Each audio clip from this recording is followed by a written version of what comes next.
Today, an Albany family buried a loved one who died 3 weeks after a workplace accident in Americus. 54-year-old Tony Lee Stanford's family celebrated his life and mourned his death today at his funeral service. He was involved in a workplace accident on June 30th and died 2 weeks later. Investigative reporter Lena Allen has been trying to get answers for his family.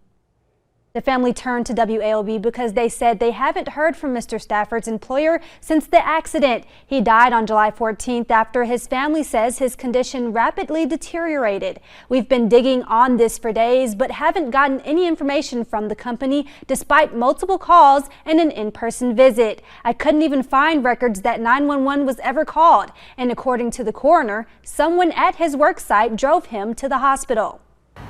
I would like to see something done in his honor, in his memory.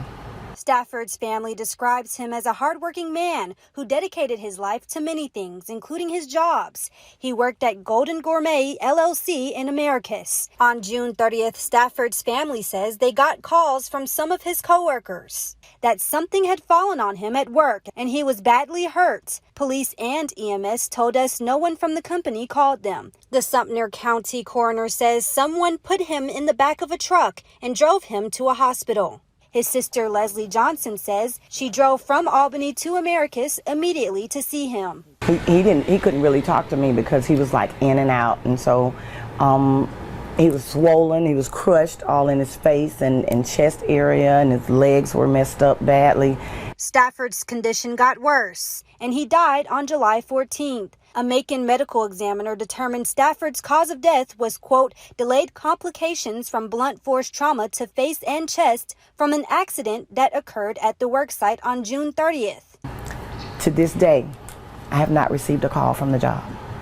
They have not called us. So I called Golden Gourmet directly to see if I could get answers about what happened on the day of the accident. I was calling just to get some details on a June 30th incident that happened at your business. She hung up on me. I tried calling back, but once again, they hung up. I also called the Americus EMS director to see if they received a call that day from Stafford's employer. They said they hadn't received any calls to that address all year. I obtained the 911 call log from Gold Star EMS in Americus for June 30th. There's no record from a call made from Industrial Boulevard, where Golden Gourmet is located. They handled it terribly. Is that they should have called 911. Coroner Wright tells me 4 days after Stafford passed away, he called OSHA to see if Golden Gourmet had reported the workplace injury. But he says he was told by OSHA it was the first they had heard of it. Normally what happens, the business usually do it right away. That doesn't mean that they were outside of the guidelines because they have approximately up to 30 days to report the accidents. The family tells me they just want some type of accountability from his employer. He will be very missed. My dad did not deserve to be treated like a rag dog. He didn't, because he was human. While the family waits for OSHA's investigation to wrap up, they tell me they plan to take legal action on their end to get closure in this unexpected tragedy. For WALB Investigates, I'm Lena Allen.